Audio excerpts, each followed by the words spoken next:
بسم الله الرحمن الرحيم والحمد لله رب العالمين اللهم صل وسلم وبارك على نبينا محمد وعلى آله وصحبه أجمعين وبعد. So inshallah we'll wait for them to kind of get everything up and ready. What I'm going to do today, before I continue with the natural sequence of the story of his life, alayhi salatu wasalam, specifically now we've talked about the bi'tha, the moment of revelation, the moment when Jibreel alayhi salam brought the Prophet alayhi salatu wasalam, the first few words, and then taught him how to pray, and then continued to teach him a few more surahs of the Quran. And I talked about Al-Alaq and the importance of learning, and how the beginning, this first surah talks about compatibility with Islam, the traits and the characteristics that you need in order to be compatible with the deen to begin with. And then the other surahs would continue. And I want to show you, I'm going to show you today these surahs, what they actually talk about, not to bore you, but to explain, to make it a bit clear to you how the Prophet ﷺ actually processed these words. You see, we read these surahs, and most of the surahs that were revealed initially to the Prophet ﷺ, there are surahs that you know quite well. Most people know Al-Muzzammil and Al-Muddathir and Al-Qalam. Everyone knows Al-Fatihah. These are the initial surahs that the Prophet ﷺ received. We read them, we don't think about them, but I want to give you an example of how these surahs talked about issues and topics of extreme importance, very profound, and how he processed this ﷺ within the first couple of months. You see, after these 5 surahs, Wahi stopped coming. For 3 to 4 months, that Jibreel alayhi salam stopped showing up.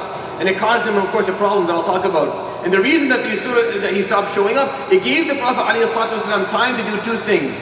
Time to come up with a plan. He had to come up with his plan. How is he going to spread this message? How is he going to work? Where is he going to begin? Who is he going to begin with? What is it going to look like? And he had to learn how to study the Quran. If you read the Quran, you read it superficially, and you don't take time to reflect or contemplate or think or try and then try to apply what you're learning on yourself, rather than seeing how this could be applied on people, which is never the point. You don't look at the Quran imagining how the Quran could be applied on communities, and how can you fix other people, how can you help your children. No. You read the Quran so you can figure out how you're going to apply that upon yourself. That's the only point of the Quran. And if you read the Quran for any other reason, then you're wasting your own time. I'm sorry to say that you're wasting time. If you read the Quran with any other intention besides applying what you're reading upon yourself. And the Prophet ﷺ was given 3 to 4 months to read these 5 surahs, and they weren't complete, by the way. Like the Al-Alaq wasn't completed until a couple of months later. Al-Muzzammil is only the first page, Al-Muddathir only the first 19 verses. Al-Qalam, we think that maybe all of Qalam came at once. That's what we think. Wallahu a'lam. But he was given time so he could learn to contemplate, to reflect.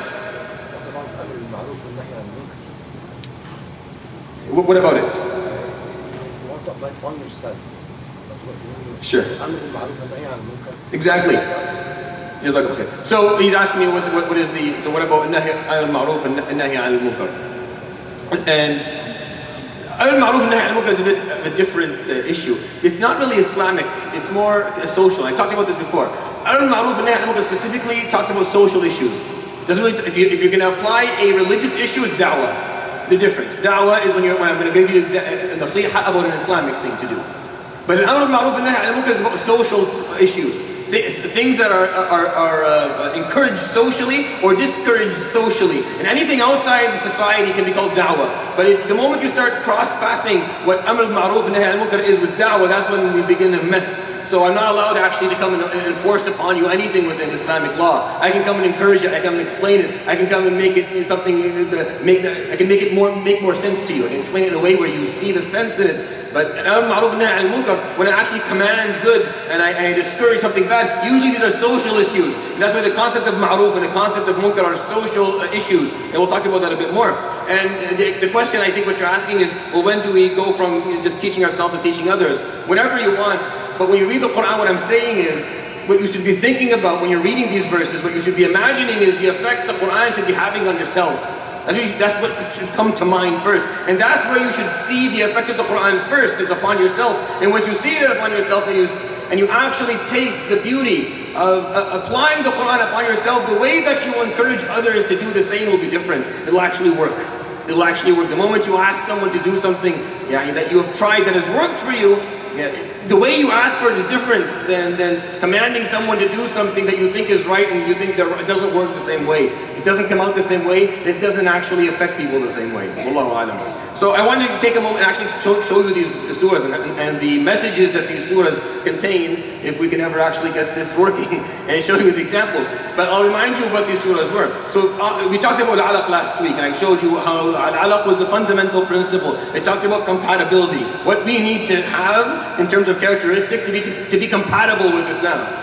Just to be we have to, that's what the surah talked about. In order for Iqra, the concept of learning, of gathering knowledge, of critical thinking, of building a society upon science and logic rather than building it on superstition and whatever else you want to use. Then you have to be someone who is compassionate, you have to be someone who is humble, you have to be someone who is open-minded, you have to be someone who's objective, you have to be someone who unconditionally follows the truth. If any of those are taken away from you, then Islam will not serve, will not do its job with you. You're not compatible with it. The surahs after it that I pointed out, Al-Qalam, Al-Muzzammil, Al-Muddathir, al-Fatihah. This is what we think the sequence was of revelation to the Prophet ﷺ, as far as we can tell. Al-Qalam came and spoke about the ethical code. It talked about ethics. Talked about the importance of behavior, of conduct, of character. And you see that right at the beginning of the surah. Noon wal-qalami wa ma yasturun ma anta bi ni'mati rabbika bi majnoon wa inna laka la ajran ghayra mamnoon wa innaka la ala khuluqin azim. Indeed, you have the best of character. He was told right off the beginning, sallallahu alaihi wasallam, you have the best of character. It's almost to say that prior to your prophecy, and prior to us actually telling you how to pray and how to do all the other parts of Islam, we would like to make it very clear that we chose you because you have the best of character. This is one of the reasons why we chose you, Ya Rasulullah, to be Rasulullah, sallallahu alaihi wasallam. It's not like you, Allah subhanahu wa ta'ala, is choosing people who have horrible character and then giving them Islam and they're going, no. They have to have that as a part of who they are. And then the surah goes ahead in the next 16 verses and it tells us 11 different traits we shouldn't have. 11 ethics, 11 characteristics that we should not carry in our lives. And as I told you last time, the Quran will often, instead of telling you what to do, will tell us what not to do. It keeps things a bit more open, a bit more easier to follow when you're told what not to do, rather than what to do. So when you go through it, فَلَا تُطِعِ الْمُكَذِّبِينَ. Do not be like those who refuse the truth. We talked about takdeeb last time. فَلَا تُطِعِ الْمُكَذِّبِينَ. Don't be like those, do not follow those, do not be similar to them, do not be amongst them. Do not be someone who refuses the truth, who refuses righteousness, who when sees what is correct, will turn away from it for personal gain or personal interest. No, be someone who follows the truth. فَلَا تُطِعِ الْمُكَذِّبِينَ وَدُّوا لَوْ تُدْهِنُوا فَيُدْهِنُونَ. Do not compromise your fundamentals. Al-Idhan has nothing to do with painting, by the way. Al-Idhan is for you to compromise a fundamental principle. A compromise is an important part of life. If we use it within issues that are flexible, where flexibility can be applied, but there are fundamental principles. There are ethics that you should never compromise. You should never give in. You should never sell out. وَدُّوا لَوْ تُدْهِنُ. The people of Quraysh wished you would compromise. They would wish you would just get rid of a couple of the stuff that you're teaching right now. فَيُدْهِنُونَ. And they'll compromise because they don't stand for anything anyway. They're ready to compromise. They don't care about anything. They just want you to compromise a little bit because it doesn't serve them. What you're teaching doesn't seem to serve them. Yeah, move on to the one after it, yes. So this is, so go back to the Quran. So it goes down to basically ayah 16. Go, one forward. Perfect. وَدُّوا لَوْ تُدْهِنُوا فَيُدْهِنُونَ وَلَا تُطِعْ كُلَّ حَلَّافٍ. Do not lie. Hallaf is someone who takes a lot of oaths. So saying, Wallahi al-Azim, Wallahi al-Azim, and this is basically a figure of speech in Arabic, someone who lies. Maheen, someone who has no self-esteem. Hammazin, Masha'in binamim, someone who's a slanderer. Do not be a slanderer. Do not be someone who speaks about people behind their backs, or will take one piece of information and send it to someone else and cause fitna. Manna'in lil khayr. Do not be someone who withholds aid. Mu'tadi, do not be someone who transgresses against the rights of others. Athim, do not be someone who is sinful. Utullin, do not be someone who is rude or disrespectful. Utull, al-Khalil, someone who doesn't know how to deal with people, doesn't know how to speak to people. Ba'da dhalika zanim, do not be someone who's lost their identity. I think I lost one, right? Yeah, the last one. إِذَا تُتْلَى عَلَيْهِ آيَاتُنَا قَالَ أَسَاطِيرُ الْأَوَّلِينَ. The last one. Someone أن كان ذا مال وبنين, because he has money, because he's wealthy.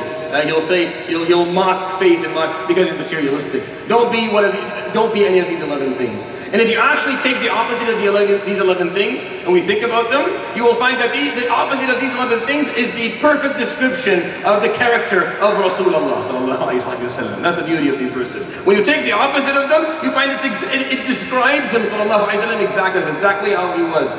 So let's take the opposites. He is someone who unconditionally followed the truth. He is someone who would never compromise his principles alayhi salatu wasalam. He is someone who never lied in his life, alayhi, always spoke the truth. He is someone who had very high self-esteem. High self-esteem has nothing to do with arrogance and vanity. Having high self-esteem has nothing to do with being arrogant or vain. Nothing to do with looking down on people or mistreating people. You need self-esteem. Do not misunderstand humbleness and humility to having low self-esteem. They're not the same thing. One is natural and an Islamic ethic that the Prophet ﷺ carried. The other one is pathological, and you should seek help. And you should definitely seek help. You should speak to those whom you trust if you suffer from low self-esteem. If you struggle with getting up in the morning and getting out of your bed. If you struggle with finding meaning to your life, and if you don't feel your worth, and the goals that you've been giving yourself, what others are saying, you should speak to people around you and ask for help. And there's no shame in that. There's nothing to be embarrassed about. But having low self-esteem is a problem. The Prophet ﷺ was a very confident human being, very humble human being, alayhi salatu wasalam. Alayhi salatu wasalam never spoke of something that wasn't a part of his, that did not mean to him, and he was not a part of it. He would never slander alayhi salatu wasalam. Only khair came out of his mouth, alayhi salatu wasalam, when he spoke. Alayhi salatu wasalam, not only would he never withhold aid, he is someone who continues to give khair all through his life. That's what Khadija says. Isn't that what she said when he came running down the mountain last time? And he told her, I was afraid that this must be ghadab. Allah subhanahu wa ta'ala must want to punish me for something. فَقَدْ كَلَّا وَاللَّهِ. No, Allah would never do that to you. And then she started to tell him, تَصِلُ الرَّحِمْ وَتُعِينُ ذَا الْحَاجَةِ وَتَحْمِلُ الْكَلْ وَتُغِيثُ الْمَلْحُوفِ وَتُعِينُ عَلَى نَوَائِبِ الْحَقِّ. You carry the person who can't carry themselves, you carry the responsibility. You spend your money upon those who don't have it, and you offer a way out for someone who is struggling. This is what she's saying, by the way. What does that show from Khadija radiallahu anha? Does that show that she loves him, alayhi salatu wasalam? Does that show that she respects him? No. When a woman loves someone, she'll talk about what he did for her. What, you guys have never had a woman love you before? Some of you shouldn't have by now, but some of you should. She'll say what he has done for her. That's what she would say. You'd know Allah would never punish you. You did this for me and this. No, but she's not talking about how he loves her and how she knows that he loves her and she loves him back. She's talking about things that make her respect him. And there's a big difference between love and respect. They're not the same thing. And they're equally important in a marriage. Actually, take respect over love any day of the week and you're better off. Take respect over love. It's much more important. It's much more important. And both are very important. She showed how she respected him, sallallahu alaihi wasallam. Right? He was someone who spent his life fighting for justice.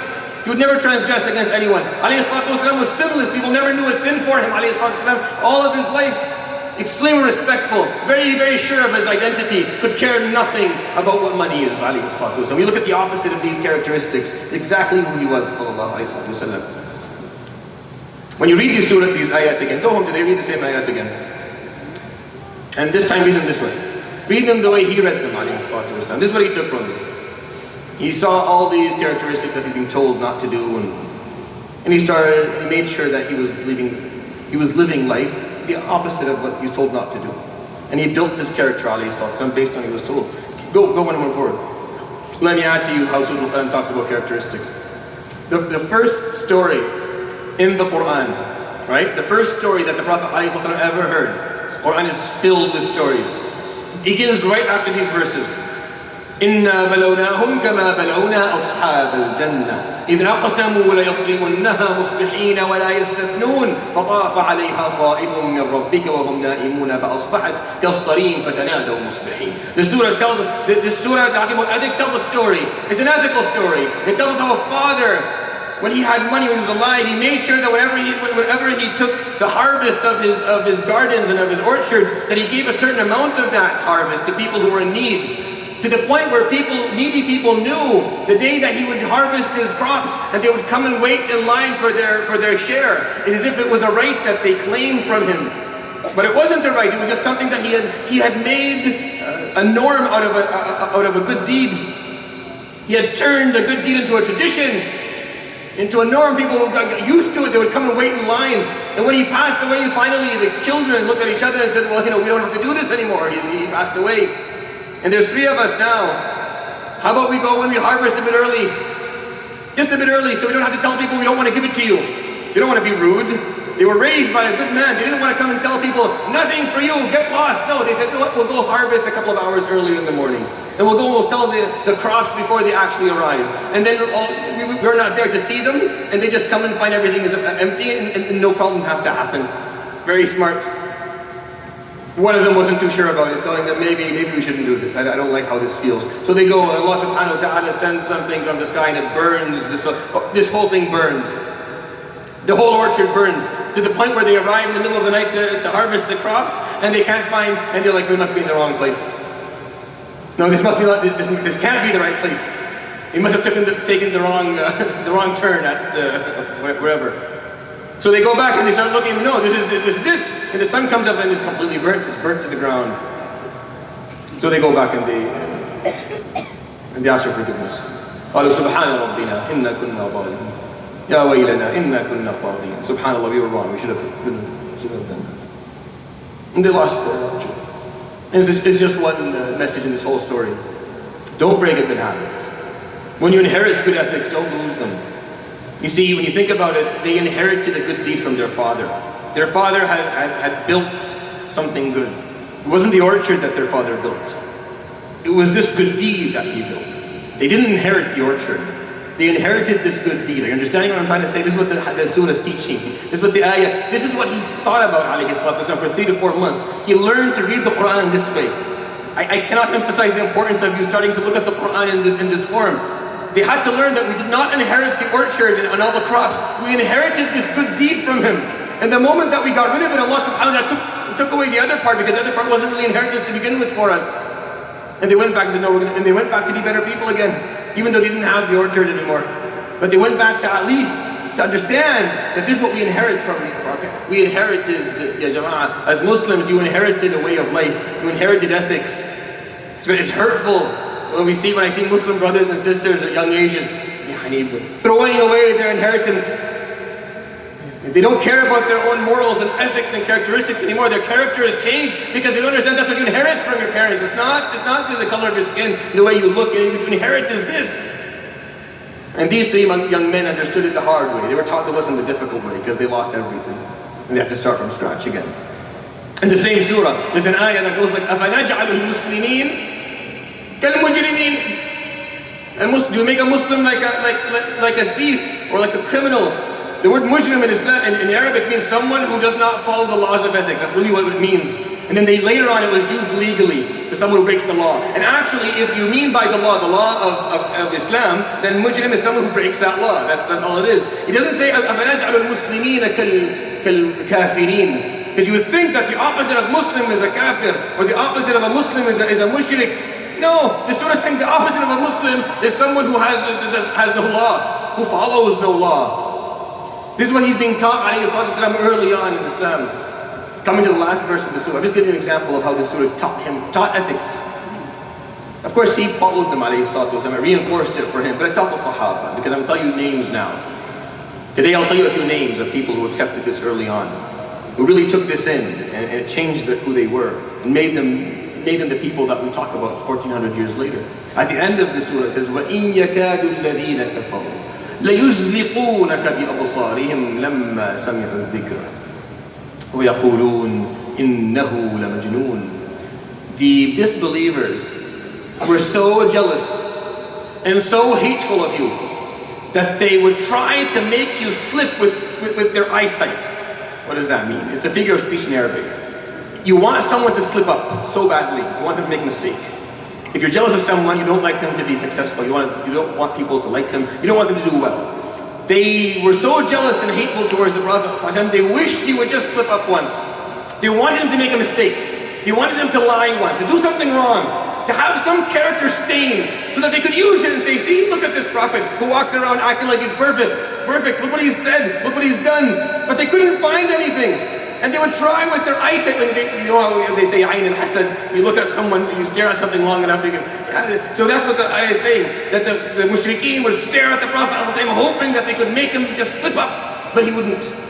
He wouldn't, so what did they say? وَيَقُولُونَ إِنَّهُ لَمَجْنُونَ, insane. Because insanity is not a sin. It's not a sin. You didn't do anything wrong if you're insane. So the best thing, the closest they could come to saying something negative about him is insane. But they were waiting for him. Just make one mistake. Just make one mistake.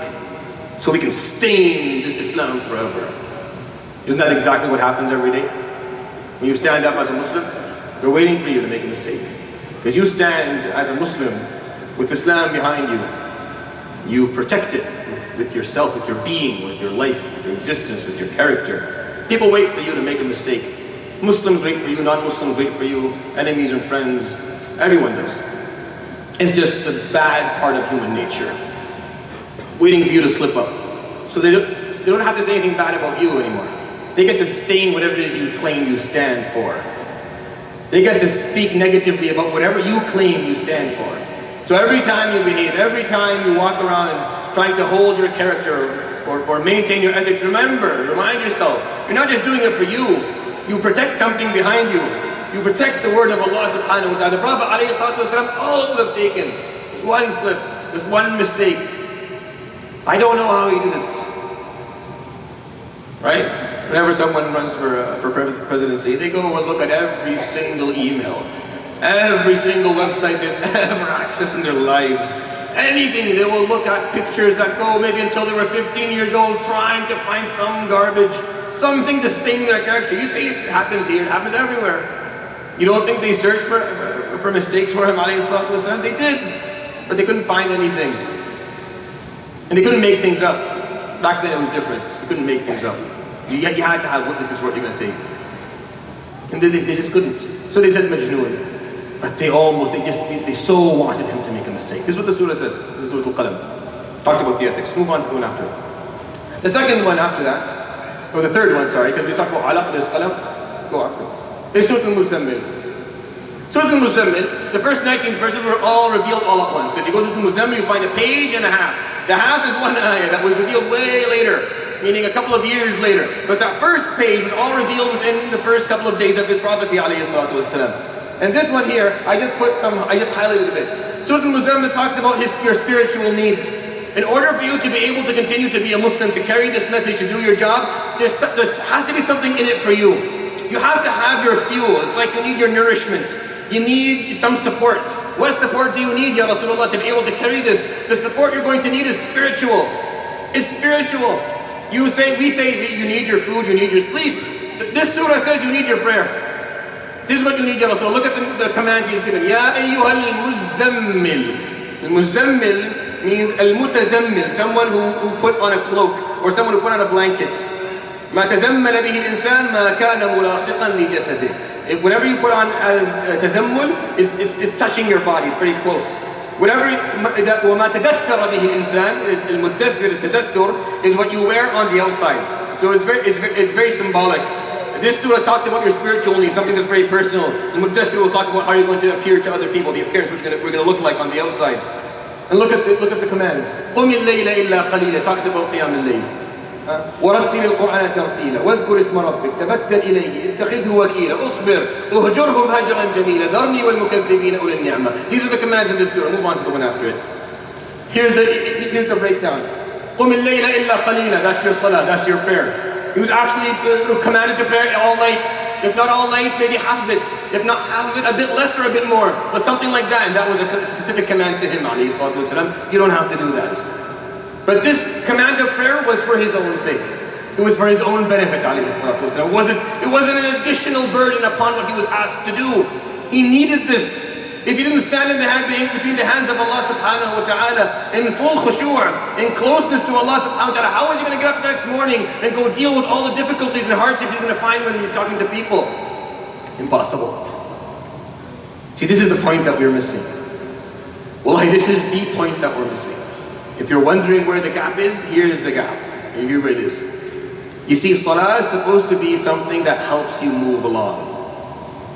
It's not supposed to be an extra burden. It's supposed to be there to make the burden of spreading the message of Islam easier, more simple, something you can carry. That's what salah is there for. It's there to aid you. Here, it's a tool to help you out. To us, it's just another burden. Just something more to carry. Just another difficulty amongst difficulties that we have. He gave us a tool to make our lives easier. We turned it into something that makes our life more difficult. And that's where the gap lies. It's really, wallahi, it's as simple as that. It's as simple as that.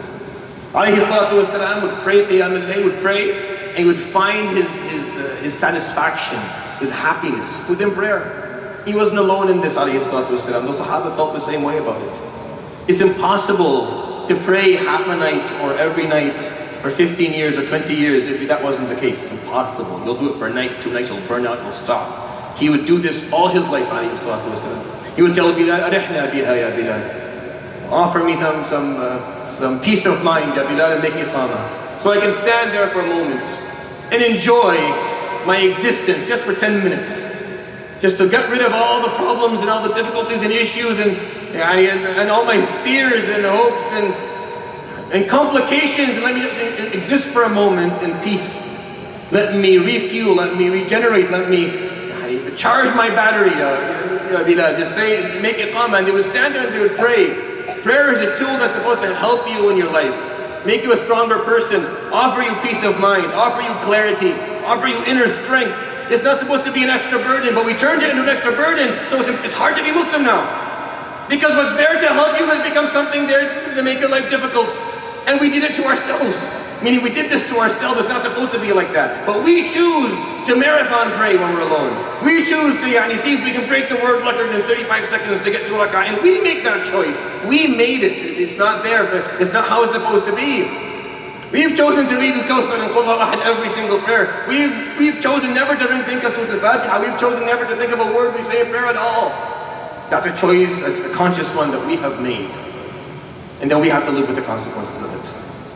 But Surah Al-Muzzammil explains it. Ya Rasulullah, you need your prayer. Pray so that you can. Why? Because right after, go on back. Because right after he said that to him, look at ayah number 5. Just after he told him to pray and rattil al-Quran and recite the Quran, he told, Inna sanulqi alayka qawlan thaqila. I'm going to just bestow upon you a very heavy message. Carrying this message is going to be extremely difficult. It's extremely heavy, and it still is. But inshallah, with the fuel and strength of prayer, of salah, of reciting Quran, you'll carry it. You'll be fine. You'll be fine. It's not here is a heavy message, and on top of it, here's salah to even make it heavier. But we did that. That was us. That was us. That's not Islam. That was us. We made that mistake. We've been Muslim for 20 years and 30 years and 40 years and 50 years, and we still don't enjoy it. And we still don't know how to perform salah and enjoy what we're doing, and find peace and find serenity and find tranquility and find closeness and khushu'. So you go on, go back. واذكر اسم ربك, invocation.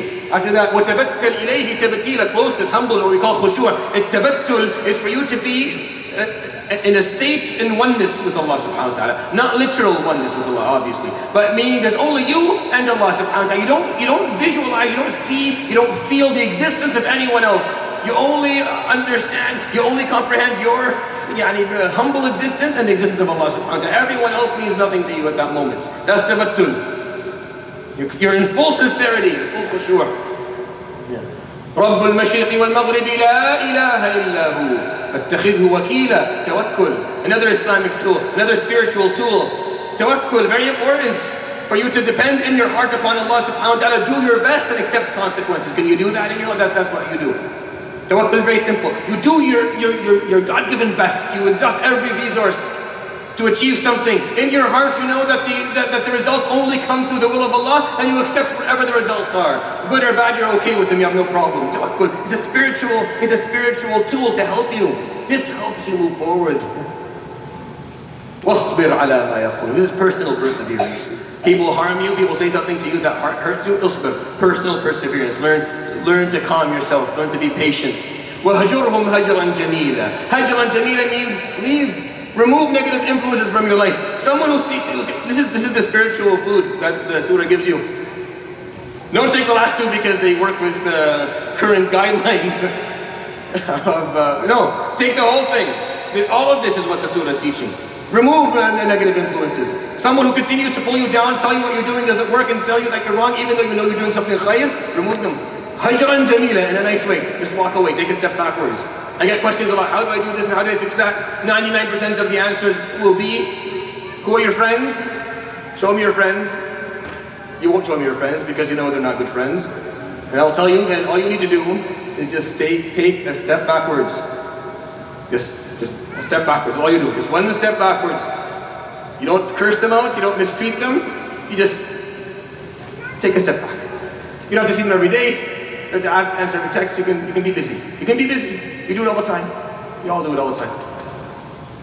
We're very selective in whom and when we talk to people. Just be selective, so that you're not, so you don't have negative influences. وَذَرْنِي وَالْمُكَذِّبِينَ أُولِي النَّعْمَةِ Regarding those who have disbelieved in you and they're wealthy and they're strong, ignore these distractions. Ignore distractions. When you're being distracted from the message that you're supposed to give, ignore them. This is spiritual advice Allah subhanahu wa ta'ala gave the Prophet ﷺ. This is for him. This is so he can build himself. This is so he can actually do his job. You need to pray. You need to recite the Quran. You need to invocate Allah subhanahu wa ta'ala. You need to have khushu' and closeness. You need to have personal perseverance. You're supposed to ignore distractions. You're supposed to remove negative influences. This is what the surah speaks. Go back and read the surah again. That's all it tells. Just give the Prophet small pieces of advice. He does not give the same pieces of advice in Surah Al-Qalam or in Surah Al-Muzzammil. They're very different pieces of advice given. Each one is different. Even though we feel the Quran is saying the same thing, but it's not. Each surah is saying something very different than the other if you just read it. It took time. Move on to one after. No. After that was Surah Al-Muddathir. Wallahu a'lam, it's only the first 8 verses. Some people say it went down to the 17th. I don't know. No one really knows. But let's take just the first 8. Ya ayyuhal muddathir. قم فأنذر وربك فكبر وثيابك فطهر والرجز فاهجر ولا تمنن تستكثر ولربك فاصبر. He was given six different commands. Move forward. Very simple. Number 1, قم فأنذر. قم. The word قم itself is in both verses, in both surahs, right? It's a common denominator in both surahs. قم. You'll find the word qiyam everywhere in the Quran. Everywhere. It's like a secret. It's a code in the Quran somewhere. Because it means take a stance. It doesn't mean to stand up. It does not mean to stand up. To stand up is waqafa, wuquf. You say wuquf, people stand up. Qiyam has a completely different meaning in the Arabic language. It means to take a stance, not to stand. Or to stand for something. It's a figurative meaning for standing. It's the same mistake we made when we understood the word iqra. When I talked to you about iqra, to read written text. No, that's tilawa. That's reciting. Read means to figuratively read. To understand, to comprehend, to gather knowledge. Qiyam has the same meaning. In Arabic, it doesn't mean to stand up. Waqafa means to stand up. Sometimes it can mean to stand up. But in general, it's a figurative meaning of taking a stance. Standing for something. You need to stand for something, Ya Rasulullah. You're going to stand for this message. That's what you're going to stand for. You're going to be different. When you stand for something, what happens? What happens the moment you stand for something? You make enemies. And people don't like it. People who stand for nothing, there's nothing to pick up. They stand for nothing. I mean, you can't hurt them. There's nothing you can do that can bother them in any way because they don't stand for anything. The moment you stand for something, no matter what it is, there's only going to be someone who's going to be pushing the opposite direction. Take a stance. It takes courage to take a stance. It takes courage. You have to be brave. It's not easy. It's difficult because you're going to be scrutinized. You're going to have to put up with difficulties and hardships and people, poking at you and asking questions and pushing you the opposite way. It's not easy to take a stance. It takes bravery and courage. And he did, alayhi salatu wasalam. Boom, it's all through the Quran. وَرَبَطْنَا, we talked about Surah Al-Kahf, right? وَرَبَطْنَا عَلَىٰ قُلُوبِهِمْ إِذْ قَامُوا. What, they stood? Allah subhanahu wa ta'ala strengthened their hearts when they stood? No, when they took a stance. That's what, the Quran is filled with it. I can't get it. There's an endless number of examples. That's why salah is not saying, he doesn't tell you salli, he says aqim as-salah. It's from the same word, same root, same idea. You're taking a stance here. You understand the world in a certain way. And you have certain goals for the world you live in. And that's why you do this. قُمْ فَأَنذِرْ, spread the message. وَرَبَّكَ فَكَبِّرْ, hold your Lord's commands in the highest regards. What Allah subhanahu wa ta'ala commands, all the halal and haram, you take very seriously. وَثِيَابَكَ فَطَهِّرْ. Make sure that you maintain your cleanliness, inside and outside. Clothing, وَثِيَابَكَ, what you dress. Your appearance matters, the way you look matters. Even the way that you appear to people is a part of the deen. وَثِيَابَكَ فَطَهِّرْ. You maintain your cleanliness. وَالرُّجْزَ فَهْجُرْ. You leave all sin and all filth. وَلَا تَمْنُنْ تَسْتَكْثِرْ. And when you give, you don't give hoping to someone to give you back. You offer unconditionally. وَلِرَبِّكَ فَاصْبِرْ. When you persevere, as you move forward practically with these commands, you do it for the sake of Allah subhanahu wa ta'ala.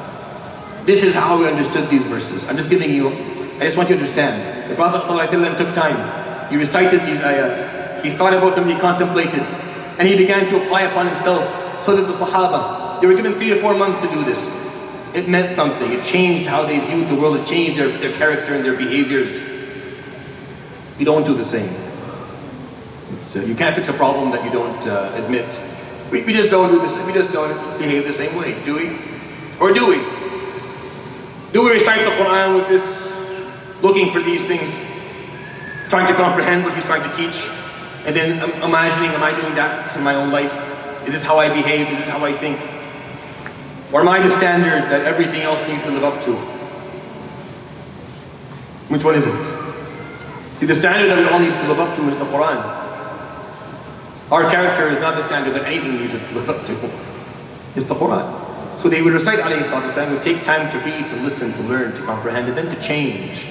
Change is what the ultimate goal is. It's making change. Move to one after. The final one. Surah Al-Fatiha. This is out of the first 5. Surah Al-Fatiha. The key. The key is what the muftah, right? Key, Fatiha. It's the opening, it's the key.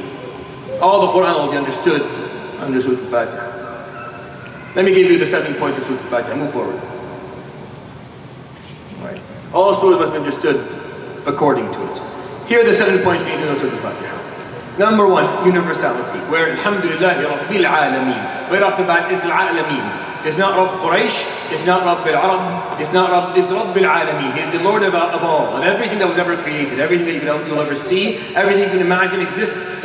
Universality. This is the deen, the first key is universal. This applies to everyone and is there and offered to everybody. Number 1, mercy. Alhamdulillah, the first ayah, Bismillah ar-Rahman ar-Rahim, Alhamdulillahi Rabbil Alameen. Ar-Rahman ar-Rahim again. Twice in the first surah, He subhanahu wa ta'ala would use 2 names. Use them twice. Both names have the same meaning. Ar-Rahman ar-Rahim, He who offers general mercy. Ar-Rahman. Ar-Rahim, He who offers specific mercy and compassion. Ar-Rahman is compassion to all living things, and Rahim is compassion to those who love Him back, subhanahu wa ta'ala. You would think He would balance it out. I know I thought that at least a few times. I think maybe He balanced it out a little bit. Because some of us, ma mistahi, some of us, you just don't have very good conduct. Say Bismillah ar-Rahman al-Muntaqim. He is the most compassionate, and He is the one who will avenge. Just to make things a bit more, no. Ar-Rahman ar-Rahim. He will speak nothing but of His compassion, subhanahu wa ta'ala. To be one of the basic concepts, the basic themes of Surah Al-Fatiha, His mercy, His compassion. Number 3, service. Iyaka na'bud.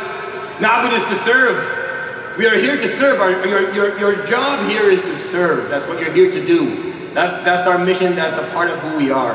We are servants. We are ibad. And we are here to serve. Na'bud doesn't mean worship.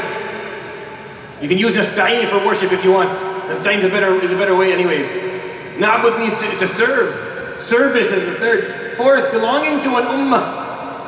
You don't say Iyaka a'bud wa Iyaka asta'een Surah Al-Fatiha. You use the noon, that means plural. We serve you and only you, and we worship and seek aid from you and only you. We. Even if you're standing there praying alone, which almost makes no sense linguistically. Alone, you would say Iyaka a'bud, but no. In Al-Fatiha, you're going to read it with the noon every time. This is a surah you have to read 17 times a day, by the way. No other surah is given that in the Quran. There is no surah that is fard for you to recite. You understand what I'm trying to say? The Quran is encouraged that you recite it. But there's no surah that is fard. You have to read it. You have to read the surah or you're in trouble. Except this one. And it's not to be read once or twice. You have to do this 17 times a day. You pray on average 150,000 prayers in a lifetime. Multiply that by 17. I don't know, I'm not good at math. Maybe 2 million times or something. So, I don't know, maybe 2.5 million. I'm not good at math. Something like that. You have to read this surah. That's a crazy number. That's a huge number to say something, to repeat, to repetitively say the same thing every day. One of two things happens when you say the same thing every day this number of times. Either it becomes a part of who you are, or it becomes meaningless. Astaghfirullah. Are you understanding the problem? When you say something so many times, so every single day throughout your life, one of two things will happen. Either this will become a part of who you are, these themes will represent your life, everything in your life will fall under one of these 7 things, or it will become completely meaningless. It will mean nothing to you. Alright. The oneness of Allah subhanahu wa ta'ala. The praiseworthy. إِيَّاكَ نَعْبُدُ Alhamdulillah. Alhamdulillah. Meaning, praise is worthy to Him. He's the only one who is praiseworthy, subhanahu, no one else. Guidance. Ihdina. We ask for guidance all the time. We continuously ask Allah subhanahu wa ta'ala to guide us more. There is no state or no moment in your life where you have achieved full guidance. There's no moment where you can say, I have all the guidance. No, you always need more guidance. There is no end. It's an infinity. It's an issue of infinity. Meaning you can always be closer to Allah. That's why He's Allah. There's no point where you're as close as you can be. You can always be closer. Logically, it makes no sense because we're talking about God subhanahu wa ta'ala. It does. Because there's no point where you're as close as you'll ever be to Him. You can always be closer to Allah subhanahu wa ta'ala. And the opposite applies. You can always be farther away. You can always be closer. You can always be guided more. You say this every day in your prayer 17 times. Ihdina as-sirata. Ihdina, guide me, guide me, guide me. I want to be guided. I need to know what the next step is going to be. I need to be a better person. I want to be a better person. Guide me to be the best I can be. We ask for this every day. So either it becomes a part of who we are, we're continuously looking for guidance, or it becomes meaningless. And the last point is integrity. غَيْرِ الْمَغْضُوبِ عَلَيْهِمْ وَلَا الضَّالِّينَ. We don't want to be either parts. We don't want to lose our identity of who we are. We still hold on to it. صراط الذين أنعمت عليهم. To walk the path of those who walked it before us. These are the 7 themes of Surah Al-Fatihah. This is what he learned, alayhi salatu wasalam. That's the whole point of this. I didn't have to go through any of these, wallahi. I could have easily just started with the stories. But I think it's such a waste that you end up going through the seerah not really understanding how he dealt with the Quran, how he really dealt with it, how he read these ayat and they made sense. He understood and he began to practice and things start to click and personalities start to improve and characteristics start to get better and people start to rise. As a Muslim, you should be getting closer to Allah every day. Every day you should be becoming a better person just by merely being a Muslim. Just being that on its own means you should be getting closer to Allah every day. Because every day you pray, you ask for guidance, and you revise your mistakes. That's how you live. Unless that's not how we live. And if we don't, I don't understand what we're doing then. Because this is what he was taught, sallallahu alaihi wasallam, right off the bat. I'm not telling you surahs he was taught 10 years into his prophecy or 5. I'm telling you through the first 5 days. And I'm telling you that the Quran stopped being revealed for 3 or 4 months after this. He was let go, alayhi salatu wasalam. Move forward. I hope that was helpful. Yep. He's given a couple months. He has to figure out a plan. What we're going to see in the seerah is going to be a repetitive theme. He has to do the planning. Jibreel will not do the planning. Why is that important? Well, what are you really hoping for when you make dua to Allah subhanahu wa ta'ala? You're hoping He suggests a plan. I don't know what to do next year. What should I do? Oh, that's why we do a lot. That's why we always get this istikhara thing every day. Even though istikhara is very important, but I get this all the time. This is such a difficult request. When I am asked to do istikhara for someone, I don't know when this started. Historically, I still have not figured out when this began. When shiekh started to do istikhara for other people, I'm not sure if they made money off it. If I were to actually do this, I could leave medicine and Allah, I would be very, very rich. By just taking maybe a couple of bucks for each istikhara that I do. It's very simple. It sounds like istishara anyway. It sounds like being a consultant. I just do something a little bit different. Istikhara. We don't understand what istikhara is when you have 2 equal options. When you have studied something, you have two exactly equal options. There's nothing, there's no way for you to figure out which is better than the other. And then you say, I don't know which one is better. I've looked at every single angle. They seem exactly equal. You pray 2 rak'ah, and then you make a decision and move forward, knowing that what you're saying is, I involved you, Ya Rabbi. I didn't make this decision that I can't seem to. Both of them seem to me equally satisfying to you, Ya Rabbi. Both of them seem to follow Islam equally. So I don't know which one would you love, Ya Rabbi, more. So I'll pray these 2 rak'ahs and make a decision. And inshallah, by that I have taken off my responsibility of not involving God. When you give me 2 examples or 2 issues where one is correct and one is obviously incorrect, there's no istikhara in it. There's no istikhara in something that is correct and incorrect, something that has haram in it, something that does not have haram. There's no istikhara there. You just don't do the haram thing. What are you asking? They have to be equal. Got to be the same. You look at every angle, every Islamic ethical angle you could possibly look at, every legal angle, and they're the same. Then you do istikhara. Just as a side rant, it has nothing to do with this. The Prophet ﷺ had to plan things out. We don't like planning. We want Allah subhanahu wa ta'ala to tell us what to do. He didn't do it for Muhammad sallallahu alayhi wa sallam, and I'm telling you right now, he's not going to do it for you either. He didn't do it for him. Jibreel will come time and time again to the Prophet in the most difficult moments. No plan. No plan at all. Nothing. And I can give you at least the day of Khandaq, when they dug the trench, no plan. Uhud, they fought, they didn't know what to do anymore. Stay in, stay out. Nothing, no plan. The Prophet ﷺ can't return back to Mecca after the people of Ta'if threw him out. Jibreel came to him. And the angel of the mountains told him, Ya Rasulullah, we saw what they did to you. Give me the command and I'll crumble the mountains on top of Thaqif and Hawazin and I'll destroy them. He said no. And Jibreel left. No plan. No solutions, nothing. You figure it out. That's your job. What do you think your job is? If I'm going to give you the plan and the way to do things, then what is your job? What are you going to do? You're just going to do it? Just going to follow instructions, that's it? No, you have to figure it out. Figure it out. So you have to figure it out, alayhi salatu wasalam. You have to come up with a plan. So every plan I tell you is his, alayhi salatu wasalam. The only time he changed the plan is if Allah subhanahu wa ta'ala came and told him, change, don't do that, do something else. And he only did that if what was going to happen next was going to jeopardize his life, alayhi salatu wasalam. He was given certain commands at certain moments to save his own life. Because Allah subhanahu wa ta'ala wrote for him a certain time to live. So he wouldn't die. Sallallahu alayhi wa sallam. Now you're wondering, well, how does Quraysh know? He hasn't made this. No, Quraysh knew. I told you last time. The moment he said, I am prophet, the moment Waraq bin Nawfal explained to him, and Jibreel told him he is Rasulullah, and he understood he was Rasulullah, all of Quraysh knew. He just didn't make it a public issue yet. He hadn't made it a public. He didn't stood up on the mountain of Safa and said, everyone needs to listen to what I have to say. I'm warning you. No, he didn't do that yet. But all of Quraysh knew. And Quraysh probably at that time knew the ayat that I explained to you with their meanings more than most Muslims do. They had heard these verses, most of them have memorized these verses. They're very interested in what the Prophet ﷺ was bringing. It was so unique, it was so different. It was amazing, it was a different way of speech. A lot of them were bothered by it because he had broken every single law that Arabic literature follows and Arabic poetry follows. He had broken every law, it's like he didn't care about anything. And everything he was saying was so beautiful in the way when you said it out loud, it was so profound in the meaning. And very rarely does that happen. Usually philosophy is boring, it's profound, but it's boring. And art is fun, it's a catchy tune, but it's meaningless. There's nothing there, it's just a tune. There's nothing, it's just a silly song. But to have both come together, it's something to be as profound as it is, as beautiful as it was, they listened. And then Jibreel stopped coming.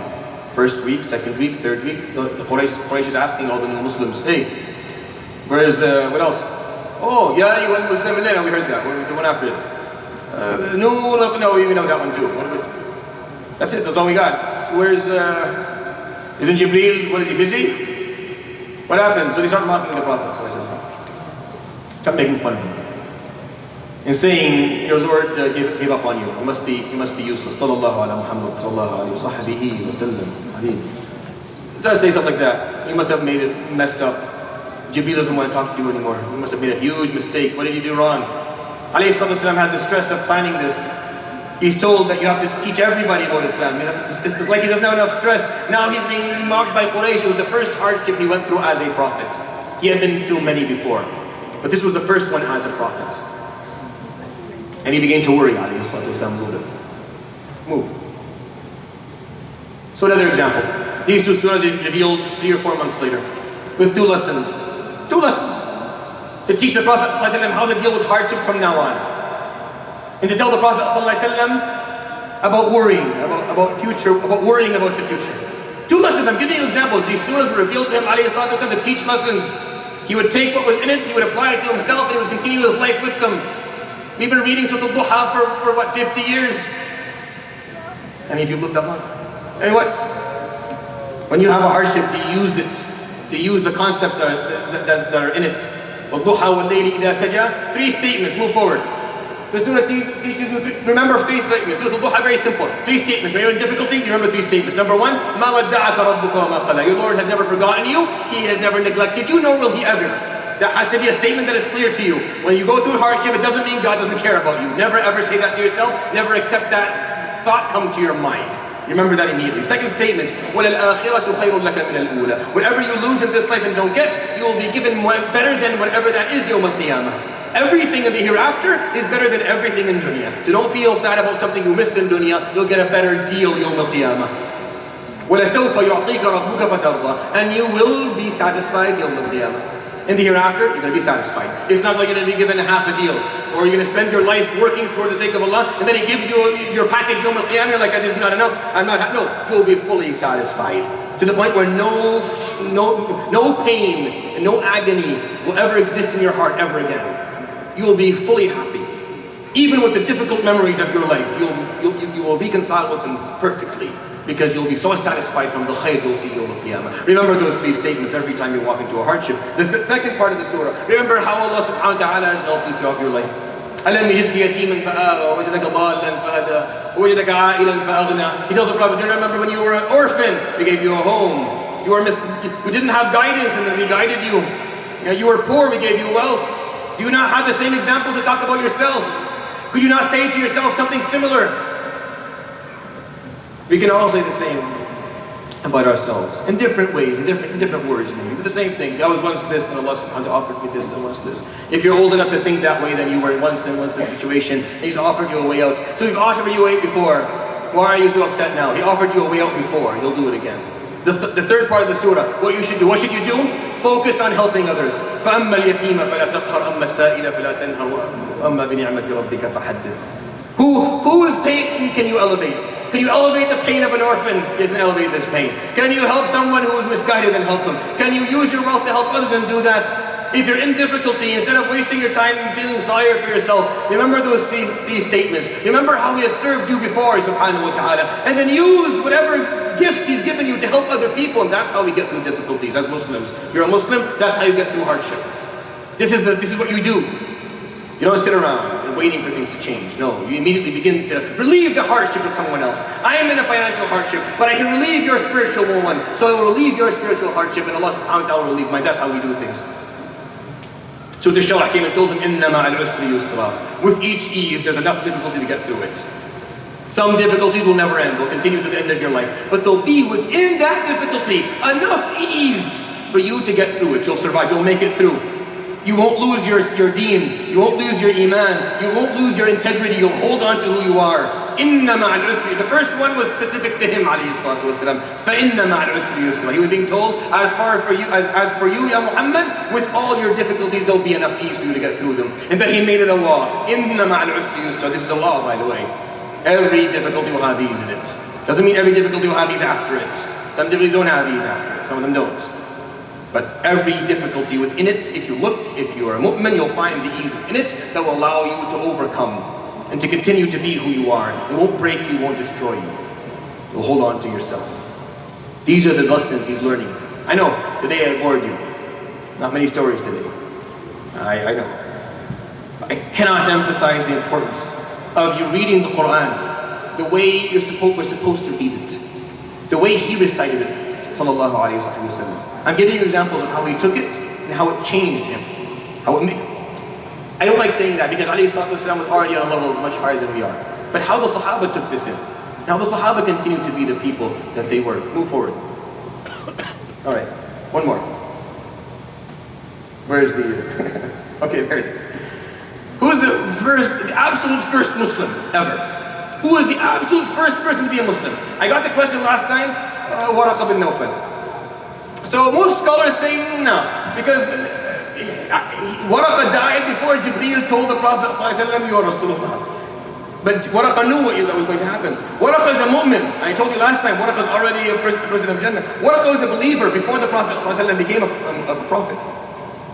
To say he's the first Sahabi is a stretch. Some scholars accept that. I think it's a stretch. I think he's something beyond that. I think Allah subhanahu wa ta'ala gave him life long enough just to tell the Prophet ﷺ what he said, and then he died immediately. He died before Jibreel came and told the Prophet ﷺ, I am Jibreel and you are Rasulullah.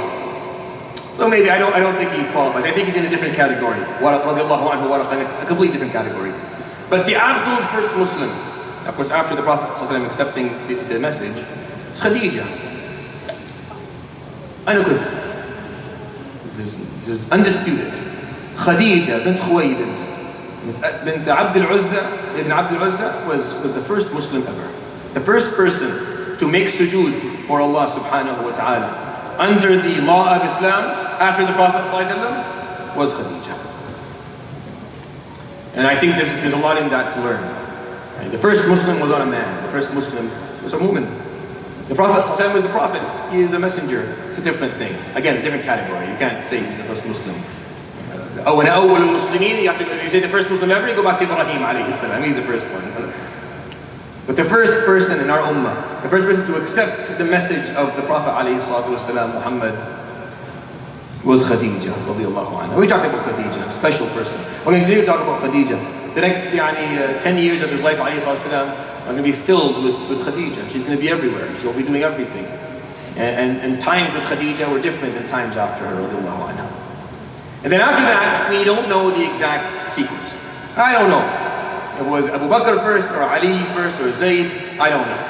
But the best guess that the scholars give is the following. They say the first Muslim amongst men, amongst full adults, male adults, first Muslim of all was Khadija. Of male adults was Abu Bakr. The first Muslim of children was Ali.